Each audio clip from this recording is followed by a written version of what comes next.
Can you tell me a little bit about the linkage for you between theater and photography, but with light as your kind of access into it? To me, the photography was something that was happening all the time through school. It wasn't theater yet in a certain kind of way. Lighting happened when, because you were told that you had a North Indian accent, you would be lousy on stage at your first audition. And this is serious stuff, and you would therefore be better off backstage. We could use a backstage manager. It's my friends in the red curtain. And also the attraction for backstage was because a man called Shumit Roy, who's a dear friend now too, was doing the lighting for Red Curtain, and they were about to do Wait Until Dark, the Audrey Hepburn thing on stage, and I was the assistant, and it just opened up a new world. There was the magic of all that kind of stuff. And the Red Curtain was a democratic place where the next play you did, you were shoved in the deep end and said, Rosencrantz kills dead, you're designing the set and lights. And your only knowledge was Shumit Roy and books and British Council libraries and 45-degree angles and shit like that. So you destroyed Rosengill. The set design worked. The lighting was like, there was no darkness. It was helpless. It was terrible. And so then how you choose to throw that out, because you're already beginning to see what darkness does to make light prominent, kind of thing, and sometimes vice versa. So and remember, we had no access to anything. We couldn't all go off on scholarships and all the rest of it.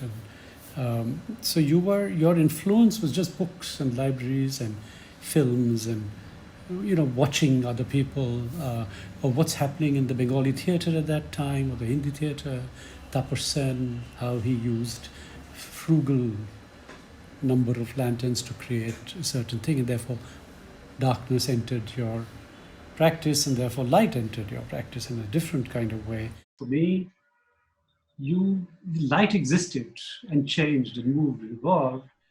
You too were in motion. And so therefore, you could be in and out, of course, in a structured way on the stage. And you have directors to look after, and the actors have to know what to do and all that. But I sat at the light controls, having set it, and I had basic cues, but within those there was imperceptible changes, things that you can perceive at that moment. Couldn't actually gradually suddenly realize that the stage picture, the image has changed, right, from this to this, but over a slow unfolding, which that medium allowed me, the playing with light allowed me. Now, when I saw that happening, to me it was like a slow shutter speed, or it's like, seeing a film from frame by frame by frame. The only difference is that I don't know what the next frame is going to be like. One principle that I had for my lighting design was that unless you came up in a script that demanded it, there were no cues that traditionally you and I may have grown up with when we were learning. Blackout, fade to. My light never ceased to exist on some object or some bit or some frame, because I don't know why, I wanted the fluidity. And it would be perfectly all right for suddenly, for some seconds, actors to just grope into the dark and then were suddenly hit by a light that was not falling anywhere on the floor, so you couldn't tell its source. So and then that gave you time to bring in other things that would start revealing other bits of objects or furniture or whatever it was. And it is this fluidity and motion of light that I suspect that one tried to capture on streets or on theatre photography, because the drama is the common link more than anything else. So when you're lighting the play, then the play is the thing, the brief is the thing, the discussion with directors, actors, all of that is the thing.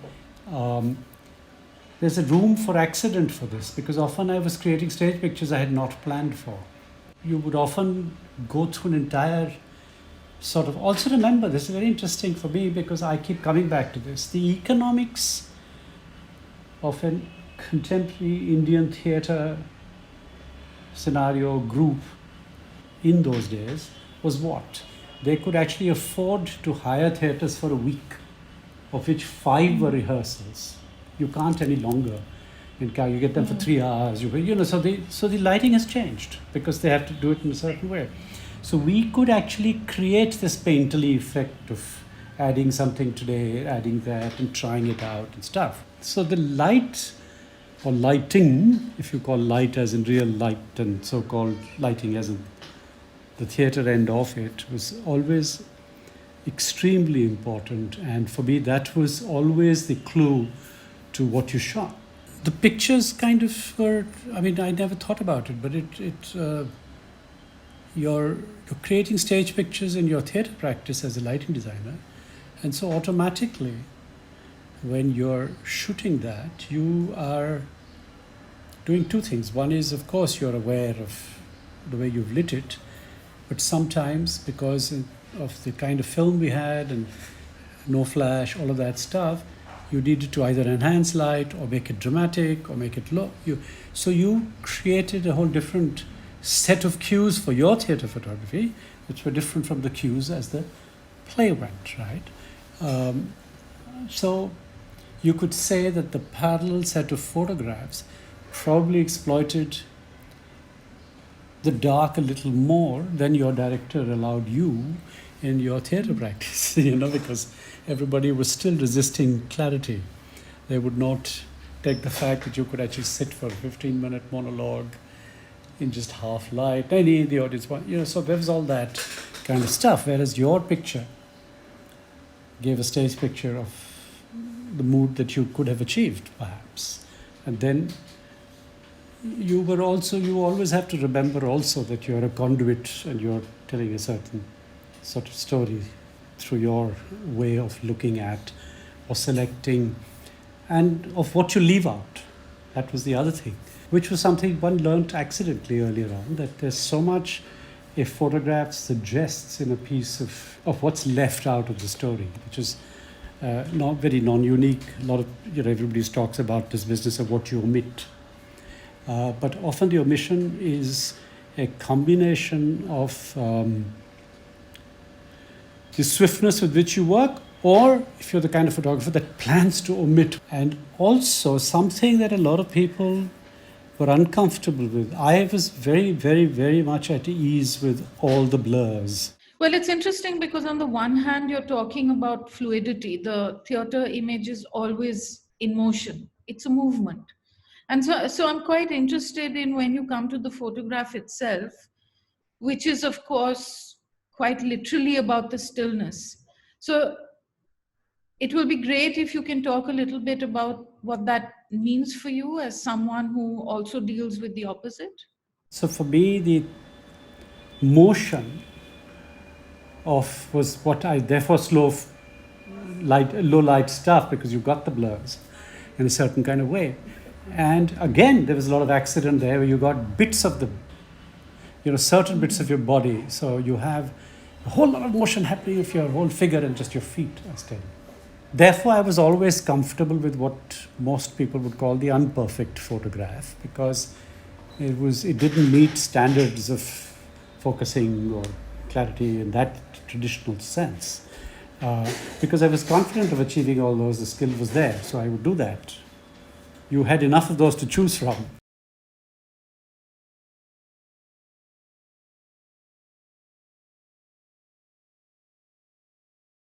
We were doing Sigal Theatre quarterly. We were devoting an entire issue on Manipuri theatre for obvious reasons, because there wasn't enough on it. So there was like a 14-day plan to just go there. Anjum was the editor and myself as the person documenting the photographs. And these were all specially done for the issue. So it was like 9 to 9 shooting exercise, because you were going from one play to the other play to the other play. And the conditions under which you shot a Badal Sarkar or a Probir Guho, Living Theatre or Ritom or Rhyme, all these theatre groups of the street, actually helped me when I was doing a certain almost theatre in the round, 3 sides, small 6-inch platform, performing same stage, different place, or sometimes a proscenium and so on and so forth in Manipur. Also because the themes were all of the repression from the mainland in a certain kind of way, the military, the armed forces, all of that. So the themes were very brave and courageous and so on and so forth. This sort of practice of shooting or making images in a certain way, that was a very rich material for me. Stillness versus motion, motion also still, but suggesting something is about to happen in a certain way, which you cannot, it's a decision you don't take in a preconceived manner. It's a decision you first choose to take that moment. You can't steady it. All of this is handheld. I could have used a tripod, which I carried with me, and still did in a certain way. But I saw that what they were expressing needed to be. It was almost kind of, it's like under repressed regimes, a certain kind of clandestine writing is usually hidden in closets and drawers and so on and so forth, or smuggled out or whatever. Or here I got the sense that there was a kind of movement of the clandestine being made possible for my camera. Do it now, quickly, out, no second takes, no stopping. And they wanted an audience for each of those, so they were all performances. So you could not replay, right? And that matched some quirk that I have of not being comfortable with what the digital offers you. I talked about this earlier, which is that what you have shot and frozen in time, you revisit after it's processed. By then your memory is already, kind of played tricks of certain kind. And then you see and you're surprised again, because now you're seeing the performance all over again. Then when you saw it with your eye at that moment, now you've seen it frozen. Then you choose and select. So that's one more act of performance if you want to stretch it a little bit. And then you put those together and you print them for a so-called posterity, for a community of theatre readers of your quarterly. So, what were your preoccupations as a lighting designer, and did that in any way affect what and how you chose to photograph? One could begin with the practice itself, in the sense that the process of arriving at a design, for example, and in the sense that not for specific plays, but the environment then, as I said, there was either the so-called English language theatre, which did this very flat kind of lighting, and then there was the Tapersen, where there was, because the economics, there was basically a certain kind of follow spotting. An entire play for 2.5 hours would be done with 2 to 4 to 6 follow spots and an effect spot every now and then, which would isolate an actor, which was predetermined space. And it was his ability to play and make that motion to his advantage in creating stage pictures of a certain kind. I think the first thing that I may have instinctively done with the second play I lit, which was Ghost, was to create my own sort of positions for hanging lights, right? And the only clarification needed here is you have to remember that parallelly in the rest of the world, people were working with grids of, by then already, 300-400 lights, 200 lights, all of that stuff. If we had 30 lights, it was like huge. And I was beginning to use 50 lights and 58 lights and so on and so forth, compared to 6 or 8 or 10 or 12 that most Bengali group theatre used to use. So I think the first contribution could have been the accidental grey, the shades between the very black and white of the follow spotting that used to happen in a certain kind of way, to put it slightly. The other thing that happened was that I instinctively began to be very comfortable with unusual lighting positions and was very comfortable with not being preoccupied with perfect clarity as you would to make a portrait, unless it was necessary for a particular scene. I was also very comfortable with the use of color, as I was with the total lack of it if I wanted to make a point, where everything was crying out for color, perhaps, but I had a kind of notion that no, this needed a black and white, and then one would discuss it, and so on and so forth. So there was ease in terms of,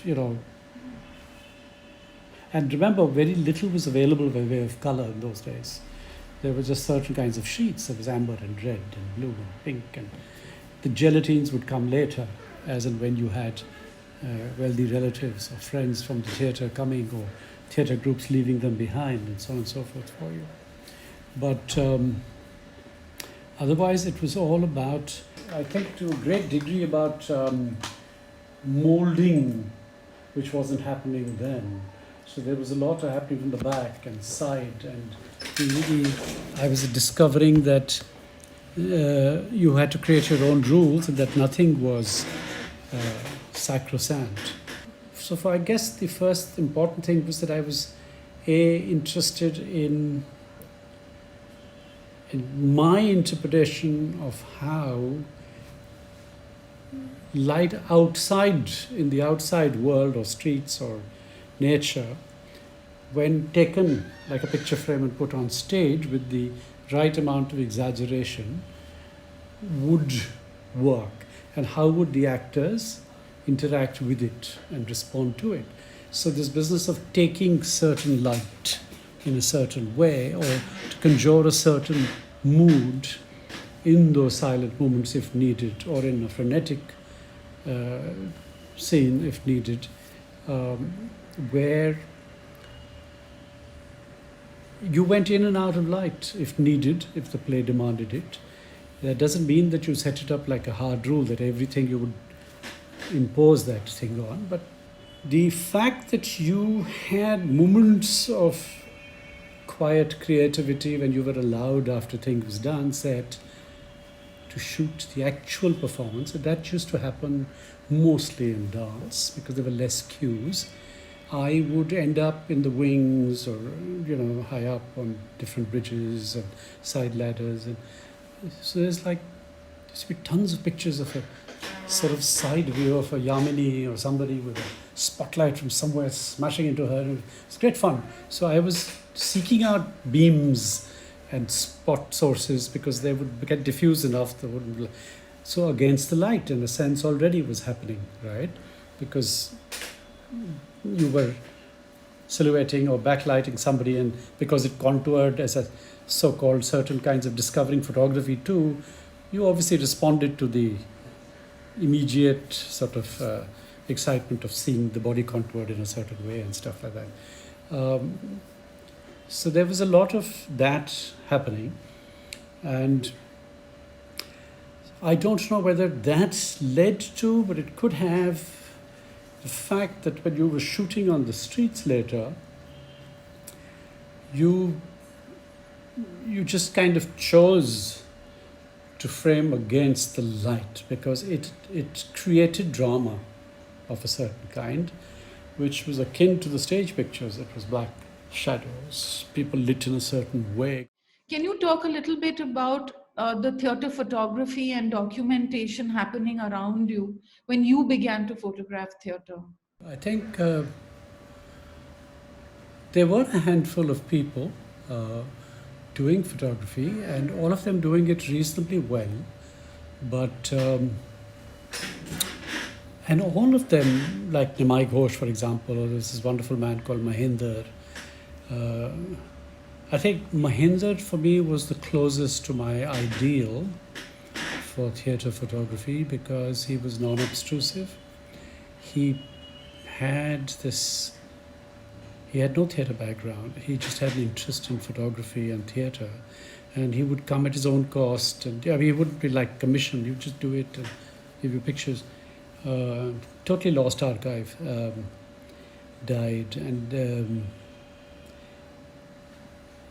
he was my model to aspire to because he was shooting what I wanted to shoot in terms of light and darkness and bits of people and some frame somewhere, or it was like a painting. If you had a landscape painting with a table lamp light from somewhere and some bit was caught and suddenly you saw an amber that you hadn't seen before. Everybody else was doing wonderful photo shoots which documented theatre, and therefore if you did enough of them you got some wonderful moments. Namaida, for example, was shooting, you know, very clear pictures which were documenting the times, the Bengali theatre, every single group theatre movement, play, everything in a kind of way that you could, that was an ideal, the closest you could get, even then there were biases, but the closest you could get to a documentary kind of thing, right? Can you talk me through a little bit of the sort of process of theater photography for you, and also what you were interested in capturing in the photographs? What was your impulse? The way I did it was two, three ways. I would shoot the directorial brief, which is a record of the play for the theatre group's album. And more or less the way the scene unfolds, because the director has a series of shots planned. So one did that. I hated it and very soon allowed other people to do that bit, so to speak. Then I did stuff that was through rehearsal, as in dress rehearsals, pretty much the thing, where depending on the nature of the beast, one would do actually through performance, or one would do it in a way where it was not lit the way cues are lit, but the scenes were enacted for my pleasure and I was allowed total access, no walls between us. I couldn't find a kind of comfortable balance. I could for you as a brief, but I couldn't in my head. I was happiest with my interpretation of the play, for good or for bad, right? So in that sense, they were not true documents at one level. Of course, you saw all of it being performed, but when you're watching something being performed, either in a proscenium or outside the proscenium, there are no frames restricting it, even with the proscenium. It's not. It's you're watching it in a certain way. Whereas with me, I'm offering you the subtext that an actor is often told by directors, or this strange phrase that says backstory and all the rest of it, to what the actor's lines are. Certain kind of subtext where sometimes in your intuitive, very fast, swift picture taking,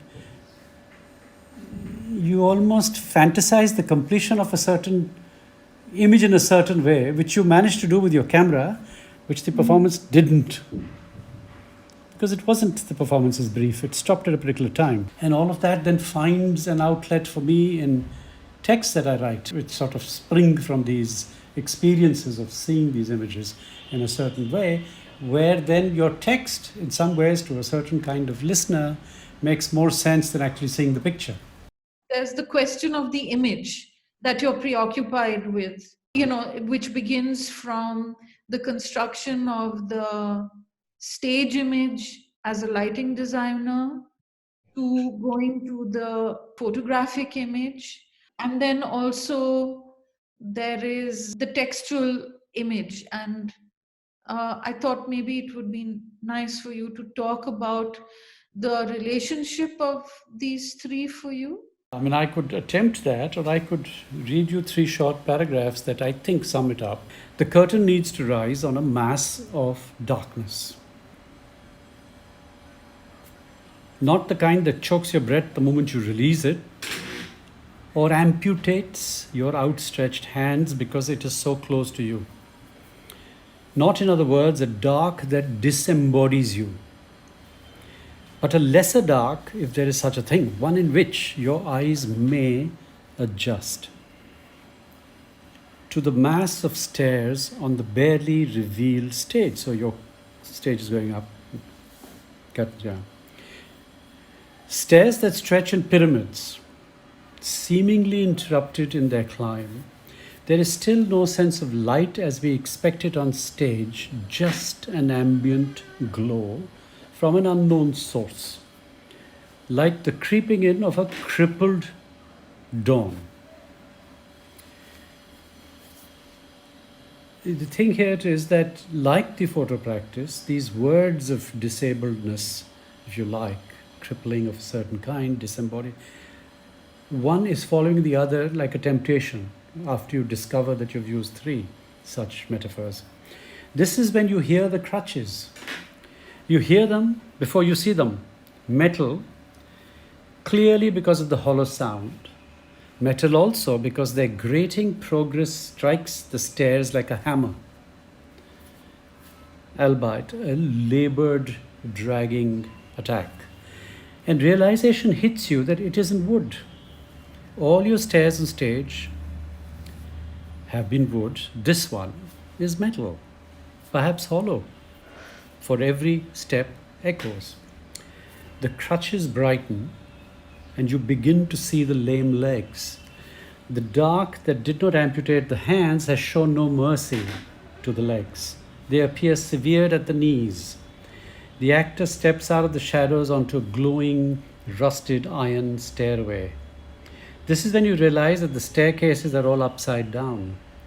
The pyramids have been inverted. The actor now begins the slow climb down to what would have been the top of the staircase, but is in fact the pit at the center of the amphitheater. Something harsh and powerful with the swish of a whiplash strikes the white, and you realize, even as you blink, that a powerful beam of light has struck her dead. Ophelia in her customary white.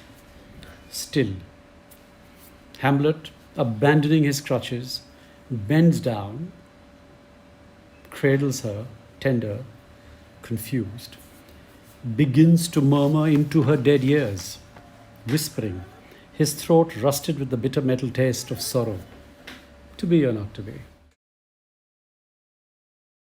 The difference between shooting in a proscenium or a closed, a closed venue versus shooting street theater, and from here going to street performance. So one is your role in that. Does it, did it change the way what you had to do, your role in these distinct events? And also the question of, if you can speak a little bit about this question of the dramatic, because you brought it up a lot, the capturing of the dramatic. I think the proscenium, first of all, there was the proscenium when there's an audience. Then you have a certain role and you shoot it in that,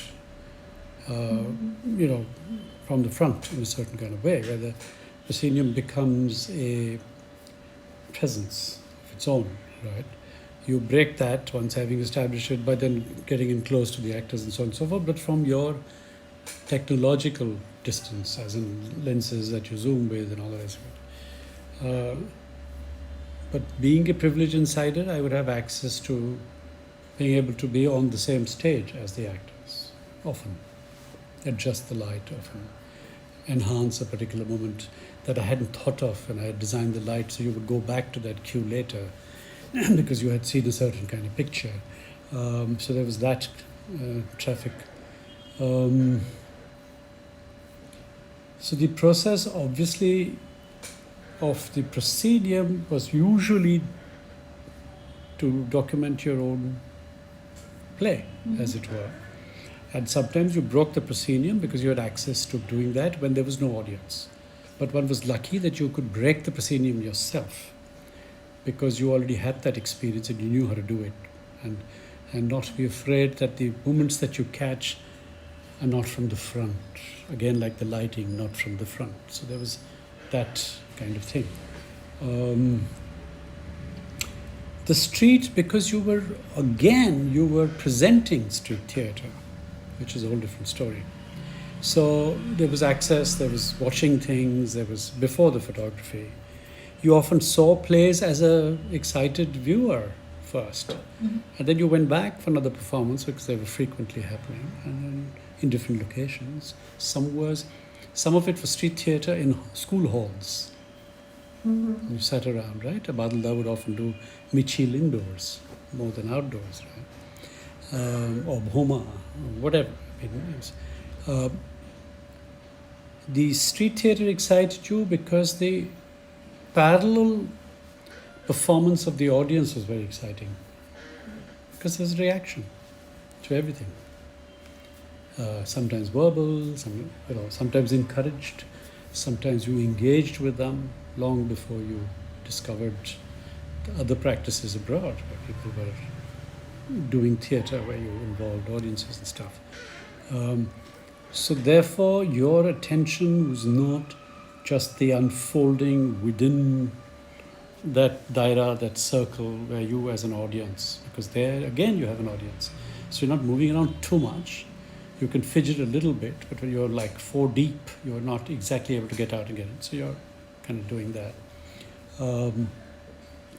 But that can also be an advantage because everybody on the street expects you as a photographer. It's almost like you're given rite of passage to do what you're having to do. Versus when you're sitting as part of benches, crisscrossing and creating streets for Pal Sarkar's Michil. That's the example I'd given earlier, where you get the reaction of both recoil or shock or awe or political exhilaration or sense of loss or despair or something to violence. All of those reactions come in, which you, if you're lucky, you capture. So in the same frame, you could have both audience and, but this is different from the same frame on a street where the audience is the backdrop, like in a Hindi film shoot on a street, where you get them anyway, no matter what you shoot. Whereas here, when you're sitting selectively, because the audience has been placed by the director in a certain way also, certain seats left empty for you to sit on, and the performance happens all around you, in and out of you, then you're often in a frame where you could be watching the back of two people fighting each other, right? And so you see the fighting happening, but the focus is on your stress by the photographer. So there's all those dynamics that used to happen because they were offered to you as an opportunity. Again, unfolding in a certain way because you don't know who it would be, and you know, the audience changed every day and so on and so forth.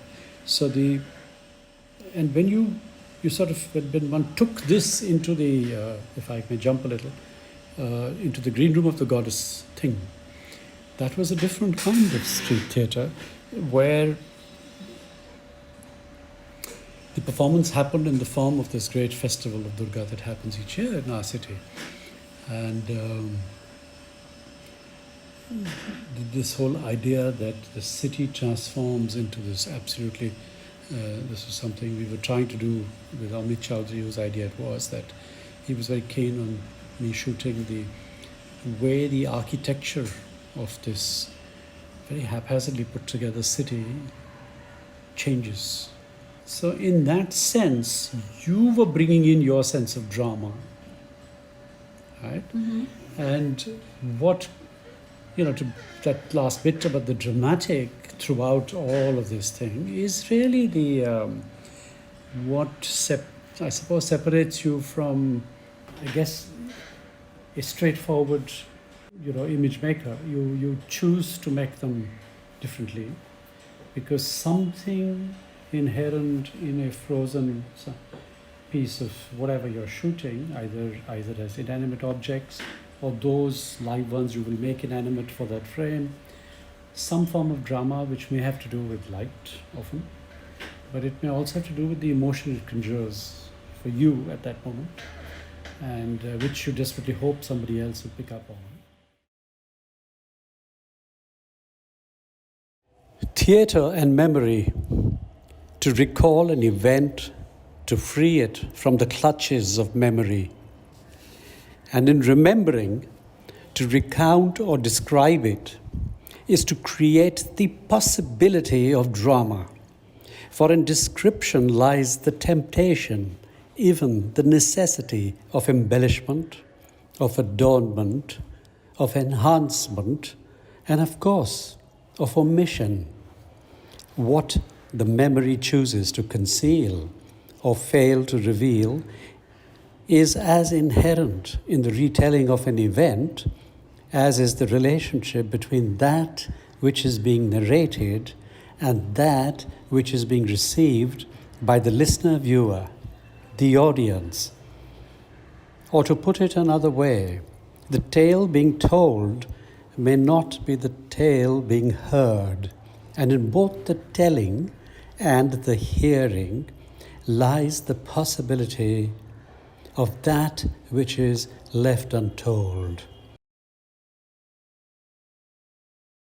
So you know that we do this program, Peaceworks, 2002 and whatever, post-Gujarat. And so there's our politics before and our so-called politics or activism after. I was always not the sort of flag-waving, street fighting, but one practiced it in the produce, what you did, whether it was piece of theatre or cinema or books or whatever.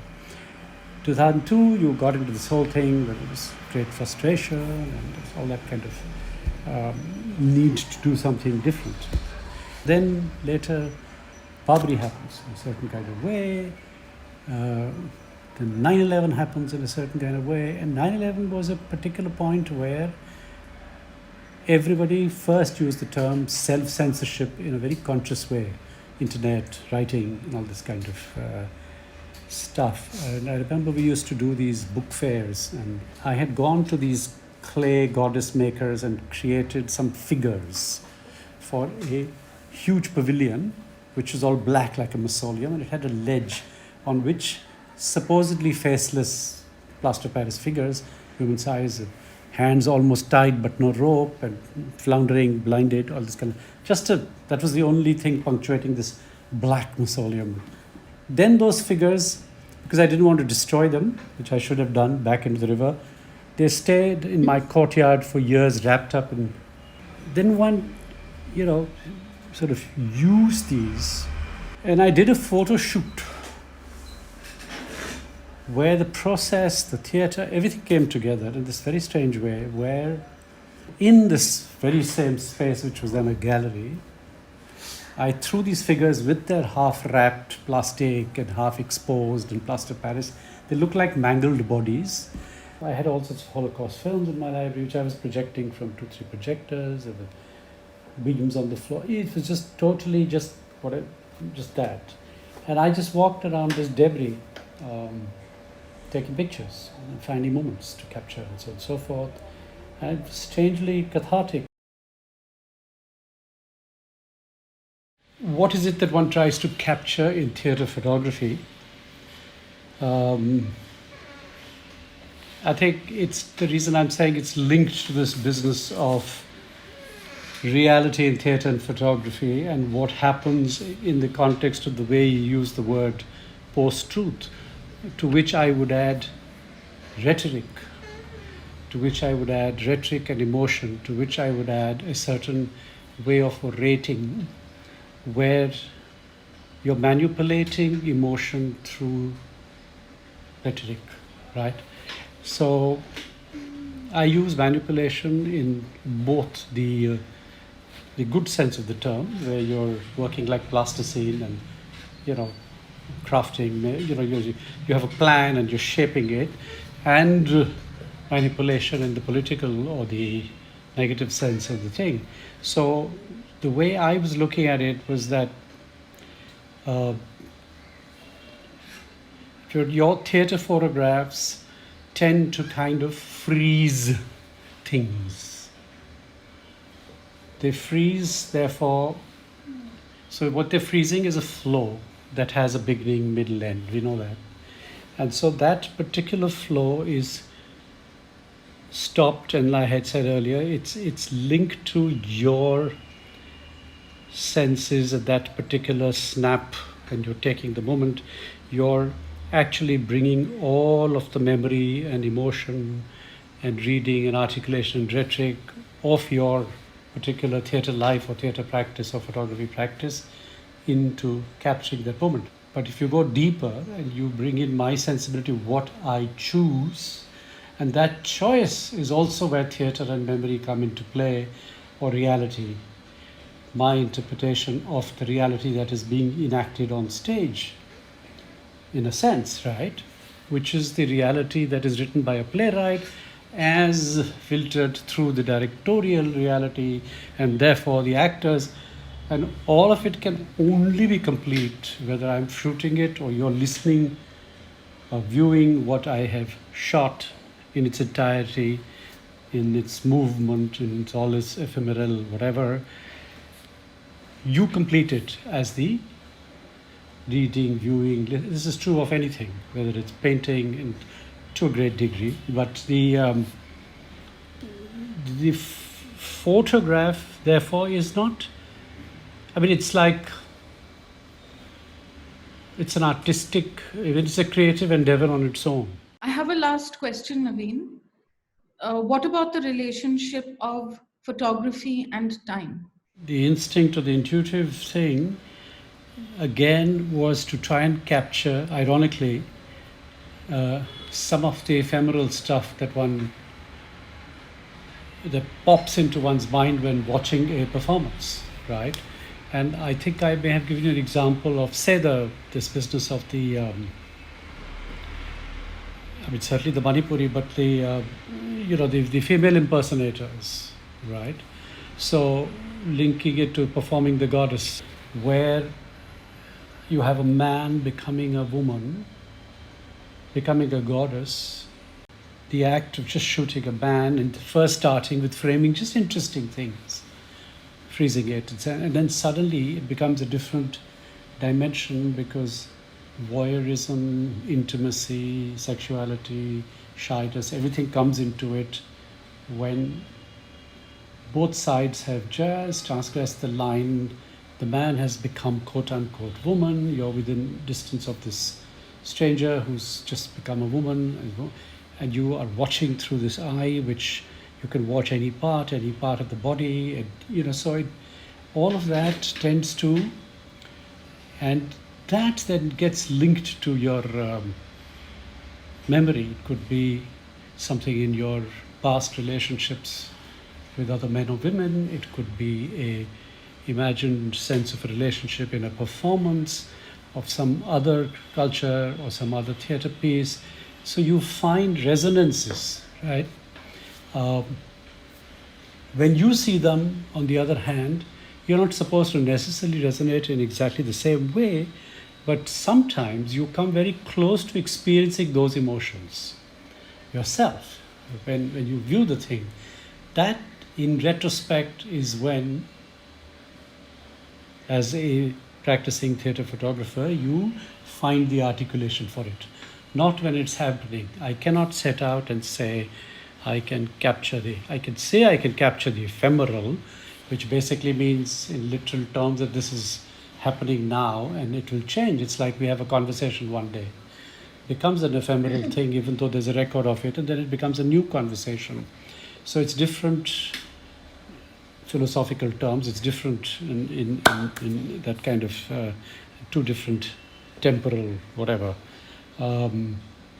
So, I mean, I don't think I have a specific detailed methodology other than, I think, just responding to what is unfolding.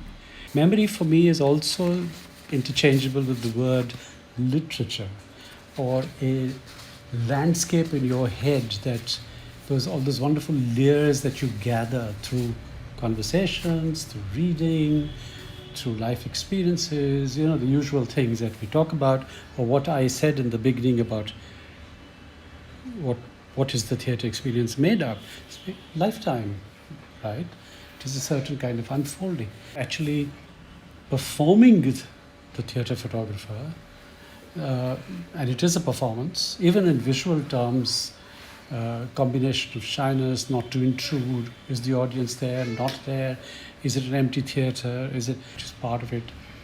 And you're trying to be ahead only because you want a vantage point where you anticipate there will be more activity of a kind that you can capture, because by the time that is unfolding and being captured, something else is going to happen there. So how do you do it? How do you turn your disadvantaged position as a photographer in a particular time and space to be able to make successfully an image that is unfolding where you should have been?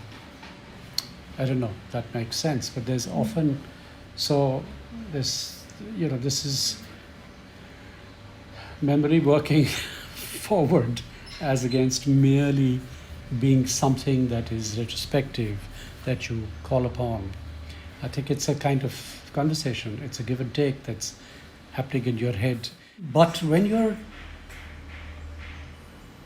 sort of not articulated need to, as you said, either complete, though I think to interpret it or to take it to some sort of a not recognized wish in the form of an image, that's what your performance act, your artistic or creative endeavor while shooting those pictures. So it's typically also to combine a certain kind of writing. If I'm writing to you about, if I'm shooting a performance and I'm saying, I'm giving you a text, which all very poetic about, the light goes from one wing into the other, we make sure there's nothing on the floor, all that kind of stuff, and unless I go into it, but there's enough dust on any, if the cleanest of theatre, for there to be a suggestion that there is light there, you can't totally conceal it.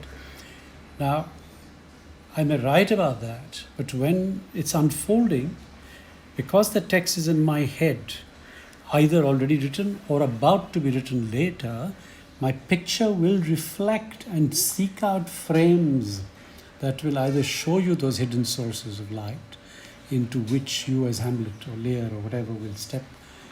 Or, so I am, even my selection of what I want to show, it's like when we talked last time about audience reactions. So you have this performance unfolding, and I've got shot. And then suddenly you throw in something that is just a part of the stage lit in a certain way. And it comes in the sequence of a series of very intense pictures of the action unfold. Then A, it guides your eye in a certain direction. B, it sets you thinking, why is this picture here? Therefore, in my reading as a viewer of these pictures, what is the story this is telling, and then where does it go next? To me, if a certain kind of dramatically lit moment works, I want the result to be conveyed by a certain silence. In other words, when you're in awe of something, you go quiet. That is the one conscious thing one strives at when selecting pictures one may have shot. That when Zuleikha looks at them, she is visited by a sense of quiet attention. It doesn't mean that you don't feel a sense of despair or loss or get caught in the emotion of it or whatever, but just that. So stillness captured happens much more easily when you're writing poetry or writing texts, I think. But when you're doing that same thing, and the odd picture works because it invites you to be like you're in the presence, if you're a kind of believer, of something sacred. It's like, It was such a pleasure speaking with you, Naveen. Thank you so much for taking the time out for this interview.